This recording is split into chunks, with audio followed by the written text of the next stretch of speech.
plano dele. Quando o Senhor apareceu para ele, a caminho de Damasco, no trecho de luz.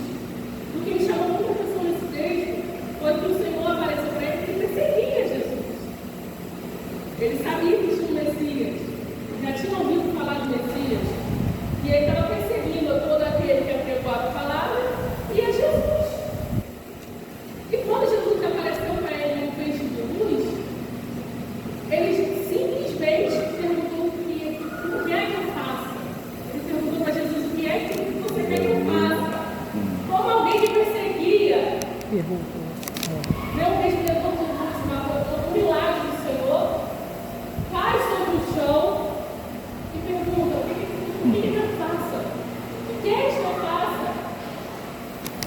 E ele obedeceu ao Senhor desde o primeiro momento.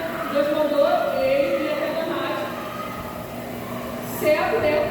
Ele não via nada. Ele estava indo com seus cavaleiros, né, que resguardavam ele. Ele, na verdade, não sabia nem para onde estava indo, porque estavam guiando ele pelas mãos.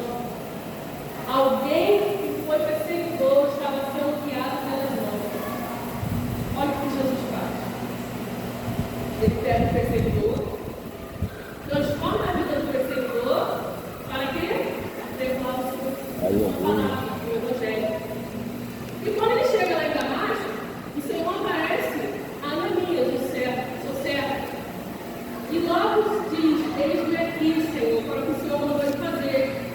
Mandou ele até Saulo, o perseguidor, que todos temiam, mas não parava de apregoar o Evangelho. Ele foi e disse ao Senhor: eis-me aqui. O que o Senhor quer que eu faça? Ele quis dizer por isso. E quando Deus mandou ele até Saulo, o que ele fez? Ele temeu. De uma certa forma, ele temeu. Porque ele perguntou, ele falou: Senhor, ele nos persegue, ele tem poder para nos prender, para nos deixar aprisionados. O Senhor quer que eu vá até lá? Glória a Deus. Às vezes, muitas vezes a gente fala isso. A gente olha para as pessoas com os olhos, acaba sendo carnais. Porque Deus está falando de uma obra na vida, um parente seu, hoje uma pessoa que está passando ali na rua, agora Deus manda você ir. Vai e faz o que eu te mando. Você fala: eu não vou. Glória a Deus. Eu não vou, Senhor, porque eu não conheço. Mas eu quero dizer para você nessa manhã que o Senhor conhece a cada um. E se Ele mandou você ir, você vai. E logo mais embaixo ele diz, ele estava falando com Ananias, em visão, mas também estava falando com Paulo, em Saulo que estava em oração. Porque Deus é onisciente, Ele é presente. Ele está lá, mas Ele está aqui. Ele está acordando os seus, mas Ele também está aqui. Aleluia. E Ele diz: levanta-te, vai na rua direita. Deus explicadíssimo. Ele não tinha nem como dizer: eu estou perdido, Senhor, não sei onde que é, não. Jesus falou para ele: vai à rua chamada direita e pergunta em casa de Judas por um homem de Tarso, chamado Saulo. Ele já disse o nome. Aleluia, porque Deus sabe o nome de cada um. Pois eis que ele está orando. Tendo uma visão, ele viu que entrava um homem chamado Ananias. E mais embaixo diz: respondeu Ananias ao Senhor: Senhor, muito ouvi acerca deste homem, quantos males tem feito aos teus santos em Jerusalém. Aí Deus fala para ele depois: vai, você vai, porque para mim ele é um vaso escolhido para levar o meu nome adiante dos gentios. Aleluia. E assim Ananias foi. Fez o que o Senhor mandou ele fazer. Impôs as mãos em Paulo, e ele voltou a ver. Ele voltou lá, ver. E nessa manhã nós possamos voltar a ver. Aleluia. A ver o que o Senhor está fazendo na nossa vida, o que Ele já fez. Aleluia. Porque muitos que estão aqui hoje, irmãos, a gente não sabe qual foi o caminho de cada um que está aqui percorreu para chegar até os caminhos do Senhor. O que o Senhor fez para que as pessoas estivessem aqui. Eu digo que eu vim pela dor. Queria ter vindo pelo amor, mas eu vim ao Senhor pela dor. Aleluia. Eu outrora ficava naquela pracinha ali, quebrando os esqueleto, né? Adorando a Satanás. Porque essa é a palavra que a gente está, infelizmente. Né? E o Senhor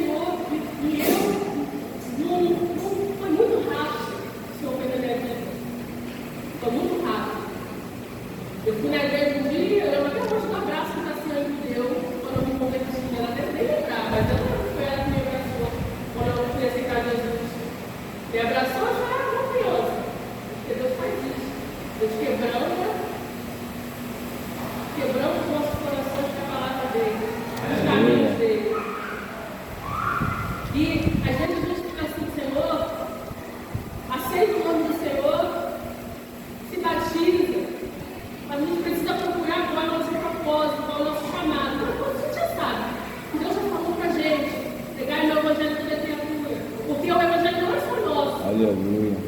A palavra não é só nossa. A gente lê a palavra e transmite. A gente tem que ler a palavra e fazer com que outros, aleluia, escutem também, para que o Espírito Santo toque. Porque quem toca também não é a gente. Quem toca é o Espírito. Quem trabalha é o Espírito. Aleluia. Então, nessa palavra aqui, eu entendo que Saulo, aleluia, ele perseguiu, mas encontrou Jesus. E aqui a palavra diz que ele dava status dura coisa de erra da coisa contra milhões. Da coisa contra aqueles que não. Ele estava acorrentado. A palavra diz que ele estava acorrentado, estava com uma visão fechada para o Senhor. Ele perseguia, ele matava, ele corroborava com mortes. Um pouco antes do diabo de nós, eles falam que matando a morte de Estevão. Aqui diz que o povo deu as vestes de Estevão para Paulo, depois que ele já estava morto, e apedrejaram o servo do Senhor. Antigamente, as pessoas eram jogadas em, não vou lembrar o nome, mas em lugares onde tinham leões para que perseguissem o povo e matassem. E o povo não negava Jesus. Aleluia. Não deixava de pregar o Evangelho por causa de perseguição. Aleluia. Eu lembro muito da palavra que o pastor deu. Acho que foi nas 11 horas de oração que ele deu no sermão da bem-aventurança. E ele falou uma coisa que eu fiquei assim, Senhor, será que a gente vai parar quando vinha perseguição, quando vinha calúnia? Irmãos, quando Saulo começou a pregar o Evangelho, depois que Ananias foi lá e que Deus fez a obra, aqui diz, a palavra diz que as pessoas não acreditavam nele. E ele ia se juntar com as pessoas que estavam falando da palavra do Senhor, e as pessoas falavam assim: esse não é aquele homem que está que perseguia a gente? Aleluia. Eu vou me afastar desse homem, o Senhor está entendendo também, está disfarçado. Ele está disfarçado no meio de nós. Porque a gente olha superficialmente, mas é o Senhor que faz a obra. Aleluia. E Paulo, ele não se intimidou. Ele não se intimidou com o que os outros falaram. Tem uma passagem aqui em Atos que fala que Paulo teve uma hora que as pessoas de Roma começou a ver o que ele estava fazendo. Ele estava curando no nome do Senhor. Aquele cara estava perseguido, de repente ele começa a curar no nome do Senhor, começa a pregar a palavra. E ele teve uma vez que ele teve que sair escondido. Ele teve que sair, não. Tiraram ele pelo muro de uma casa, onde eles estavam adorando ao Senhor, pregando a palavra do Senhor, com medo de morrer também. Porque ele já estava sendo perseguido. Então o perseguidor começou a ser perseguido por causa da palavra de Deus. Irmão, mas ele não parou. Se você ler Atos todo, vai falar de viagem missionária que ele fazia, porque ele era bilíngue. O Senhor pega aquele que não tem conhecimento, nós temos que ter aquele conhecimento, porque às vezes fala assim: eu tenho conhecimento, eu sou bom, mas não, o Senhor é bom. Então, nosso conhecimento é nada diante do conhecimento do Senhor. Porque o que ele dá na gente é isso aqui, ó, e já parece uma coisa linda.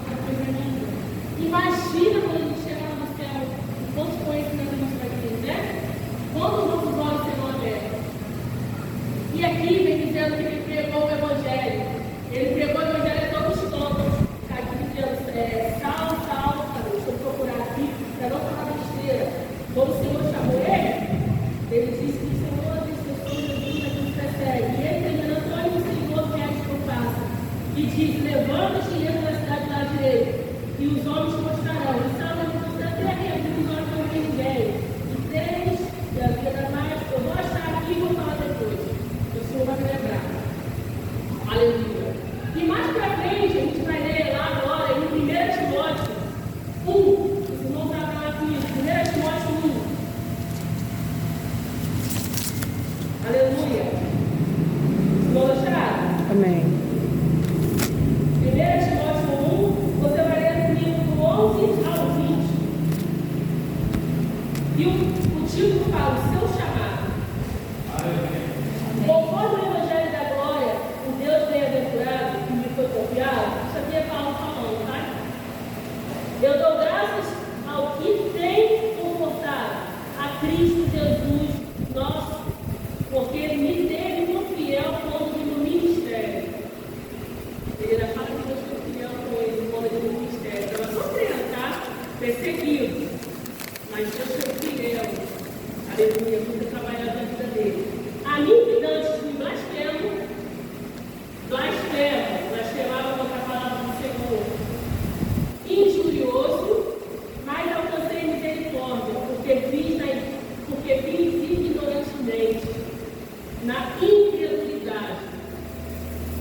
misericórdia da gente quando a gente está na incredulidade e na ignorância.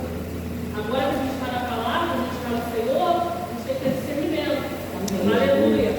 E a graça do nosso Senhor superabundou com fé e amor que há em Cristo Jesus. Onde abundou o pecado, superabundou a graça do Senhor. Onde abundou a perseguição, a injúria, a incredulidade, hoje abunda a graça do nosso Senhor.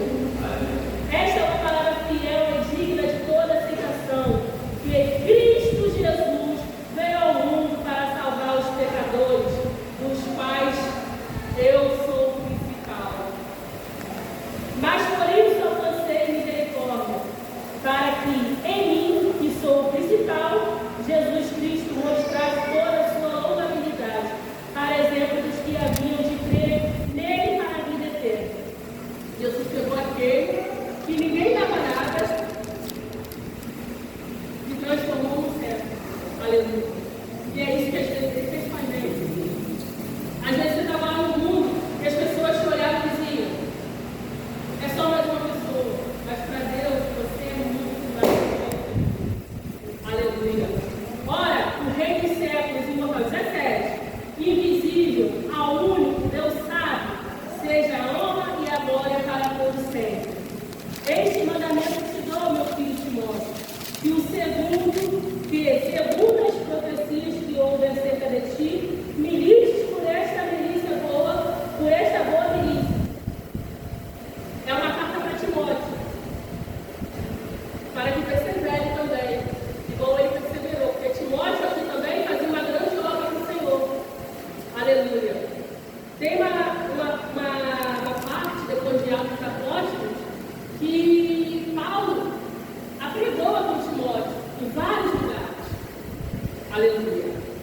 Conservando a fé e a boa consciência, a qual alguns, rejeitando, fizeram naufrágio na fé. Vou ler de novo. Conservando a fé e a boa consciência, a qual alguns, rejeitando, fizeram naufrágio na fé. O que se entende como naufrágio? É quando você afunda na fé. E é isso que Deus não quer que aconteça conosco. Que a gente persevere a cada dia e não afunde na fé. Porque a gente fala: eu tenho fé, eu creio. Mas quanto tempo, aleluia, você não vê a glória de Deus? Quando eu entrei aqui, estava um tempo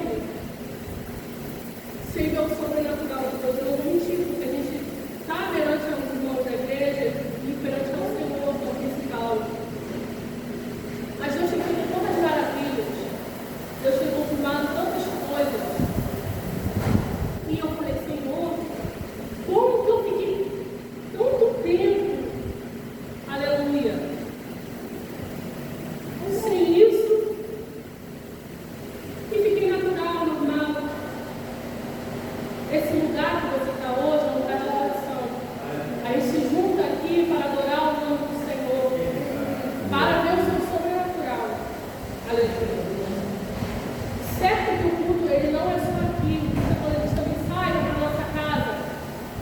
E às vezes a nossa casa a gente está de um jeito, mas quando chega aqui a gente está de outro. Aleluia. E Deus está falando para a gente se consertar.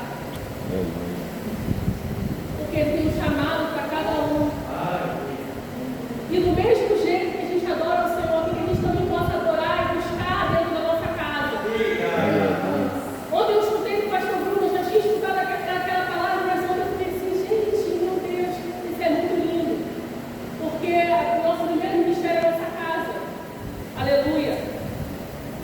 Quando a irmã falou assim, eu falo de Jesus para a questão da minha família. Quando eu tenho a oportunidade, eu falo também.